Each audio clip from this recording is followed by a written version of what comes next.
അങ്ങനെ എനിക്ക് തോന്നുന്നുണ്ടോ?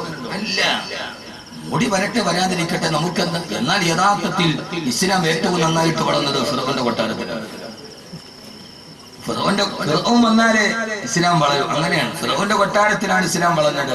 മൂസയാന്ന് പറഞ്ഞിട്ട് 1000 പേരെ കൊല്ലുമ്പോ ഫിറഔന്റെ താടി പിടിച്ചിട്ട് വലിക്കുമ്പോ ഫിറഔന്റെ കൊട്ടാരത്തിലാണ് മൂസ വളർന്നത് അലൈഹിസ്സലാത്തു വസ്സലാം. അങ്ങനെയാണ് ഇസ്ലാമിന്റെ ചരിത്രം. ഇവർ ഒരിടത്തും വളർന്നിട്ടില്ല. ഫിറഔൻ വന്നാലേ നമ്മൾ ആരാവും? മൂസ. ഇപ്പൊ കേന്ദ്രമെങ്ങാനും മുസ്ലിം ലീഗ് ഭരിച്ചാൽ നമുക്ക് ഈ മോനുണ്ടാവും. എന്ന് പേടിക്കാൻ പേരില് നമ്മളാണല്ലോ എന്ന് വിചാരിച്ചിട്ട് നമ്മൾ ഇരിക്കും. ഫിറഔൻ വന്നാലേ നമ്മൾ മുസ്ലിമാവും. ഇപ്പൊ ആളുകൾക്ക് തോന്നാൻ തുടങ്ങിയിട്ടുണ്ട്, നമ്മുടെ ഇസ്ലാം ശരിയാക്കുന്നു. അതാണ് അള്ളാഹുടെ തദ്ബീർ. അങ്ങനെ തദ്ബീരിന് അവരില്ലാതെ തക്കതിയോ. അള്ളാഹു നമ്മളെ നന്നാക്കി തരട്ടെ. മുഖം നന്നാവാത്തതിന് കണ്ണാടി ഇറങ്ങിയെടുത്തിട്ട് കാര്യം. അവര് വന്നു വരാത്തതെന്നുള്ളല്ല, നമ്മളിപ്പോഴും പിറ കണ്ടാൽ തന്നെ ഒരുത്തം കണ്ടാ മറ്റൊരുത്ത അടച്ചു വെക്കും. ഞാൻ കാണൂല, എനിക്കൊന്ന് വരുന്നവൾ വേണ്ട. ആ രീതിയിൽ നമ്മുടെ അവസ്ഥ തോന്നിട്ടില്ല. അപ്പൊ യഥാർത്ഥത്തിൽ പ്രശ്നം ആരാ? നമ്മൾ തന്നെ. അള്ളാഹു നമ്മളെ കാത്തു രക്ഷിക്കട്ടെ. അതുകൊണ്ട് എന്റെ പ്രിയപ്പെട്ട സഹോദരിമാരെ, നമുക്ക് എല്ലാം നമുക്ക് ദഹിക്കും. ചിട്ടിപ്പൈസ ആണെങ്കിലും കുഴപ്പമില്ല, LIC ആണെങ്കിലും കുഴപ്പമില്ല, ഏത് ഹറാമാണെങ്കിലും നമുക്ക് പ്രശ്നമില്ല. അതൊക്കെ നമുക്ക് ശരീരത്തിന്റെ ഉള്ളിൽ ഒന്നാമത്തെ പോരാട്ടം ഈ ശരീരത്തോട് നടത്തണം. അള്ളാഹുവേ, നിനക്ക് ഇഷ്ടപ്പെട്ടത് എന്റെ ശരീരത്തിന്റെ ഉള്ളിൽ പോകാവൂ എന്ന് നമ്മൾ തീരുമാനിക്കണം. നാളെ സ്വർഗ്ഗത്തിൽ ഒരു ദരജയുണ്ട്, 3 പേർക്കെന്താണ് ആ ദരജ കിട്ടുകയില്ല. പറഞ്ഞു തരട്ടെ ആണുങ്ങളോട്, ഇങ്ങോട്ട് നോക്കും മോനെ. ആദരവായ പ്രവാചകൻ നബി മുഹമ്മദ് മുസ്തഫ സല്ലല്ലാഹു അലൈഹി വസല്ലം പറയുകയാണ്, പരലോകത്ത് 3 ദരജകളുണ്ട് സ്വർഗ്ഗത്തിൽ. ആ ദരജ 3 ആളുകൾക്കല്ലാതെ 4-മതൊരാൾക്ക് കിട്ടില്ല. ഒന്നാമത്തെ ആൾ റഹ്മിന് വസൂൽ, കുടുംബ ബന്ധങ്ങളെ ചേർക്കുന്ന ആൾ. സഹോദരൻ പിണങ്ങിപ്പോയി, വാപ്പ പിണങ്ങിപ്പോയി, പെങ്ങള് പിണങ്ങിപ്പോയി, ആ പിണക്കത്തിന്റെ വാരത്തിൽ നിൽക്കുന്നവരല്ല. അതിർത്തി തർക്കത്തിന്റെ പേരിൽ ആങ്ങള പെങ്ങന്മാരും വാപ്പയും മക്കളും മിണ്ടാതിരിക്കലല്ല. കുടുംബ ബന്ധങ്ങളെ ചേർക്കുന്നവര്, അവനാണ് സ്വർഗത്തിലെ ഏറ്റവും വലിയ ദറജ. മറ്റൊരാൾക്ക് കിട്ടില്ല. അല്ലാഹു ബന്ധങ്ങളെ ചേർക്കാൻ തൗഫീഖ് നൽകട്ടെ. നമ്മള് ബന്ധങ്ങളെ ചേർക്കാൻ 1 2 നമുക്ക് ബന്ധം വലുതാണ്. ബന്ധം ചേർക്കാത്തവർ സ്വർഗത്തിലെത്തൂല. തഴമ്പുണ്ടായിട്ട് കാര്യമില്ല. തഴമ്പ് തക്കവയുടെ അടയാളമല്ലല്ലോ. തഴമ്പ് പാർക്കില്ലാത്തത് നമ്മുടെ നാട്ടിൽ ബാംഗ്ലൂരിൽ നിന്ന് ഒരുമാതിരി പാവുണ്ടോ എന്ന് പള്ളിയിൽ ഇട്ടിട്ടുണ്ട്. ഒരു 27 അവന് പോയ പിറ്റേ ദിവസം തഴമ്പ് ഉറപ്പാണ്. അത് അതിന്റെ അടയാളമല്ല. ഹൃദയബന്ധം ചേർക്കുക, കുടുംബ ബന്ധം ചേർക്കുക.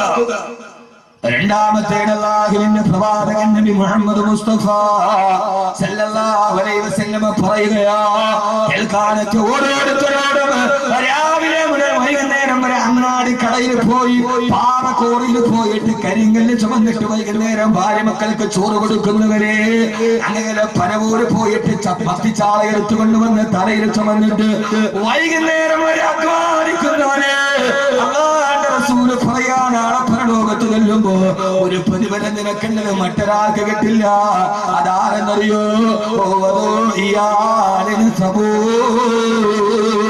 കടബാധ്യത ഏറെയുണ്ട്, കഷ്ടപ്പാട് ഏറെയുണ്ട്, രോഗങ്ങൾ ഏറെയുണ്ട്. പക്ഷെ ഇന്നേവര് സ്വന്തം ഭാര്യ മക്കൾക്ക് ഹറാമ് കൊടുക്കാത്ത പ്രിയപ്പെട്ട ഗൃഹനാഥൻ, അവന് പ്രശ്നങ്ങളേറെയുണ്ട്, കടബാധ്യതയേറെയുണ്ട്. പക്ഷെ ഇന്നേവരെ അധ്വാനിച്ചതല്ലാതെ അവന്റെ ഭാര്യ മക്കളുടെ വയറ്റിൽ അവൻ ഹറാമിനെ കൊടുത്തിട്ടില്ല. പൊന്നുമോനെ, ലോട്ടറി എടുത്താലും കിട്ടും, അറബിയെ പെട്ടിച്ചാലും കിട്ടും. അത് നിന്റെ ഭാര്യ മക്കൾക്ക് കൊടുത്താൽ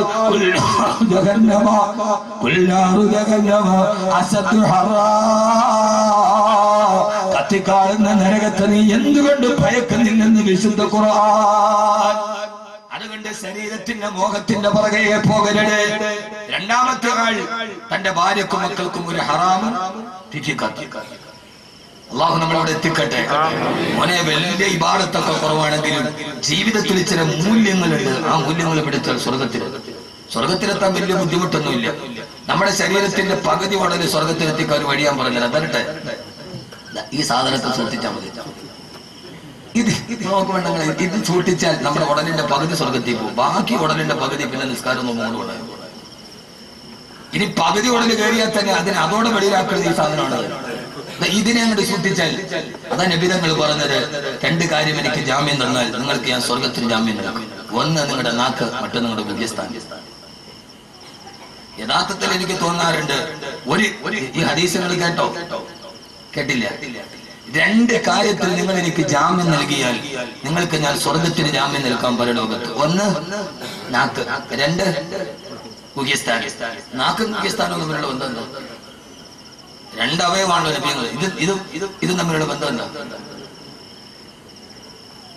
ചിന്തിക്കും മനുഷ്യന്മാരെ, ചിന്തിച്ചാലല്ലേ വല്ലതും കിട്ടൂ. ഈ ഹദീസ് മൊബൈൽ ഫോണിനെ കുറിച്ചിട്ടാണ്. ഈ ഹദീസ് നമുക്കെന്താ അങ്ങനെ ഹംല ചെയ്തുകൂടാ? ഇതിപ്പോ ബുഖാരിയിലോ മുസ്ലിമിലോ ഉണ്ടോ എന്ന് വെച്ചാൽ ഇല്ല. ഇത് മൊബൈൽ ഫോണിനെ കുറിച്ചിട്ടുള്ള ഹദീസാണ്. മിസ്കോള് വരിക, സംസാരിക്കുക, വരിക. 17 വയസ്സുകാരുണ്ടാവും, 35 വയസ്സായി പോകും. അതാണ് നാക്കും മുഖ്യസ്ഥാനവും തമ്മിലുള്ള അർത്ഥത്തിൽ. അങ്ങനെ ആവാമല്ലോ, പണ്ഡിതന്മാര് ധാരാളം അല്ലേ, അങ്ങനെ ആവാമല്ലോ. യഥാർത്ഥത്തിൽ അതിലൂടെ രണ്ട് കാര്യം. അതുകൊണ്ടാണ് അള്ളാഹു സ്വർഗത്തിലെത്തി അള്ളാഹു എത്തിച്ചു തരുമാറാകുന്നത്. മൂന്നാമത്തെ ആൾ നമ്മുടെ വിഷയമായിട്ട് ബന്ധമില്ല, പറയണു. മൂന്നാമത്തെ ആൾ, അവന് നല്ല സമ്പത്തുള്ള സമയത്ത് നമ്മൾ അവന്റെ അടുക്കൽ പോയി, അവൻ നമ്മളെ ആട്ടി ഓടിച്ചു. പിന്നീട് അവൻ പാപ്പരായി, ആ സമ്പത്ത് നമ്മുടെ കയ്യിൽ വന്നു. അപ്പോൾ അങ്ങോട്ട് ചെന്നിട്ട് അവനെ സഹായിക്കുന്നു. അതെല്ലാവർക്കും പറ്റൂല. ഇതാണ് ഇസ്ലാമിന്റെ സൗന്ദര്യം. അവൻ അന്ന് തന്നെ ഓടിച്ചവനാണെന്നില്ല. അന്ന് അവൻ കയ്യിലുണ്ട്, നമ്മൾ പോയപ്പോ അവൻ ആട്ടി ഓടിച്ചു. ഇപ്പോ നമ്മുടെ കയ്യിലുണ്ട്, അപ്പോ അവൻ ഗതികേടിലാണ്. അപ്പൊ അവൻ അങ്ങോട്ട് പോയിട്ട് കൊടുക്കും. സ്വർഗത്തിന് ഈ ദർജ 3 പേർക്ക്. അതുകൊണ്ട് എന്റെ പ്രിയപ്പെട്ട സഹോദരങ്ങളോട് സഹോദരിമാരോട്, ജീവിതത്തിൽ ശരീരത്തിൽ നഫ്സിനെ പിടിച്ചു കെട്ടിയവർക്കാണ്, നഫ്സിനോട് പോരാടിയവർക്കാണ് അള്ളാഹു സ്വർഗം കൊടുത്ത്. അള്ളാഹു സ്വർഗം തരട്ടെ. ഒന്നാമത്തെ ശത്രുത നമ്മൾ എത്തിയിട്ടില്ല, സമയം തീരാറ് വരെ. അള്ളാഹു ആ സിഫത്ത് നമുക്ക് നൽകട്ടെ. എന്റെ പ്രിയപ്പെട്ട സഹോദരിമാരോട്, നഫ്സിനെ പിടിച്ചു കിട്ടിയവർക്ക് വളരെ പ്രധാനപ്പെട്ട ഒരു ഹദീസ് ഞാൻ നിങ്ങളോട് ഓർമ്മിപ്പിക്കുകയാ. ആദരവായ പ്രവാചകൻ നബി മുഹമ്മദ് മുസ്തഫ സല്ലല്ലാഹു അലൈഹി വസല്ലം പറയുകയാ, സലാസത്തുൽ 3 വിഭാഗം ആളുകൾ, സലാസത്തുൽ 3 വിഭാഗം ആളുകൾ, ലാ യൻദുറുല്ലാഹു ഇലൈഹിം യൗമൽ ഖിയാമ. നാളെ പരലോകത്ത് അവരെ പടച്ചറപ്പിന് മുമ്പിൽ പോകുമ്പോൾ അല്ലാഹുവിന്റെ മുഖത്തേക്ക് നോക്കുകയില്ല. വലാ യദ്ഖുലൂനൽ ജന്ന ഹത്താ യലിജൽ ജമലു ഫീ സമ്മിൽ ഖിയാ. സൂര്യക്കൊടയിലൂടെ ഒട്ടകം അതിന്റെ മറുകര കടന്നാലും ഇവര് സ്വർഗത്തിൽ പോകുന്ന പ്രശ്നമേ ഇല്ല. വളരെ ഭയാനകരമായ ഹദീസാണ്. പ്രത്യേകിച്ച് എന്റെ പ്രിയപ്പെട്ട സഹോദരിമാരോട്, എന്റെ പ്രിയപ്പെട്ട സഹോദരിമാരോട്, ഈ ശരീരത്തിന്റെ ആട്ടത്തോട് വിട പറയുക, ഈ ശരീരത്തിന്റെ മോഹത്തോട് വിട പറയുക. ഏറ്റവും വലിയ ശരീരത്തിന്റെ മോഹത്തിന്റെ പുറകെ പോകല്ല പെങ്ങള്, ഔറത്ത് മറക്കാതെ നടക്കല്ല പെങ്ങള്. പച്ചപ്പരിഷ്കാരിയുടെ ജീവിതം നമ്മുടെ ജീവിതത്തിൽ വരല്ല പെങ്ങള്. അല്ലാഹുവിന്റെ റസൂൽ പറയാ, 3 വിഭാഗം ആളുകൾ നാളെ പരലോകത്ത് ചെന്നാൽ പടച്ചറപ്പവന്റെ മുഖത്ത് നോക്കില്ല. സൂര്യക്കുടയിലൂടെ ഒട്ടകം അപ്പുറത്ത് പോയാലും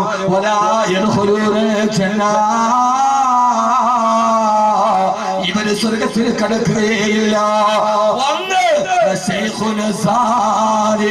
വൃദ്ധനായ വ്യഭിചാരി, വൃദ്ധനായ വ്യഭിചാരി താടി നരച്ചു, തലമുടി നരച്ചു, പക്ഷേ ശരീരത്തിന്റെ ഇതിനോടുള്ള ഒടുക്കത്തെ മോഹം നിന്നിട്ടേയില്ല.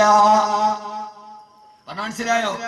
താടി നരച്ചു, തലമുടി നരച്ചു, താടി തലമുടി നരച്ചു. ഇപ്പം ഇക്കാലം നരയ്ക്കൂല, അത് ഗോദ്രേജിന്റെ മഹദൂദരാണ്, അല്ലാതെ നരയ്ക്കാനിട്ടല്ല. യഥാർത്ഥത്തിൽ ശരീരത്തിന് ഒരു മോഹമൊക്കെ ഉണ്ടാവും, സ്വാഭാവികമാണ്. ഒരു കാര്യം മനസ്സിലാക്കിക്കോണം, തെറ്റുകൾക്ക് പല പ്രതിഫലമാണ്. ഒരാൾ വിവാഹത്തിന് മുമ്പേ തെറ്റ് ചെയ്താലുള്ള ശിക്ഷയല്ല വിവാഹം കഴിഞ്ഞ് തെറ്റ് ചെയ്താൽ ഇരട്ടിയാണ്. 40 വിവാഹം കഴിഞ്ഞ് തെറ്റ് ചെയ്താൽ, 40 വയസ്സ് വരെ തെറ്റ് ചെയ്താൽ 3 ഇരട്ടി. ഒരാൾ 40 കഴിഞ്ഞിട്ട് തെറ്റ് നിർത്തിയില്ല, 4 ഇരട്ടിയ ശിക്ഷ. 60 കഴിഞ്ഞിട്ട് നന്നായില്ലെങ്കിൽ പിന്നെ അവന്റെ കാര്യം നോക്കാം. ഓരോ പ്രായത്തിന്റെ ശിക്ഷ ഓരോ ശിക്ഷ.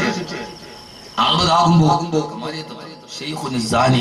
അവന്റെ ഈ ശരീരത്തിന് മോഹം, നഫ്സ് എന്താ പറയാ, ഈ മോഹത്തിന് അവൻ കടിഞ്ഞാണിട്ടിട്ടില്ല. 2 പറഞ്ഞിരട്ടെ.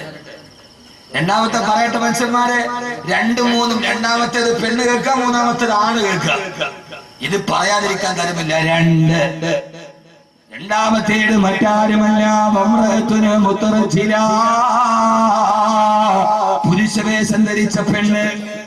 വമ്രത്തുന് മുത്തറച്ചില, പുരുഷവേഷം ധരിച്ച പെണ്ണ്.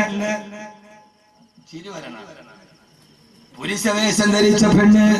ഇന്ന് നിസ്കാരത്തടമ്പുള്ള ഹാദിയാരുടെയും നാട്ടുപ്രമാണിയുടെയും 17 തികഞ്ഞ പെൺമക്കള് കോളേജിൽ പോകുന്നത് ജീൻസ് ടീഷർട്ടും ഇട്ടിട്ടാ. യഥാർത്ഥത്തിൽ ഇത് പുരുഷന്റെ വേഷമാ. വാപ്പാക്ക് തഴമ്പിന് കുറവില്ല, വാപ്പാക്ക് ഏറ്റവും വലിയ പ്രതിപത്തിക്ക് കുറവില്ല.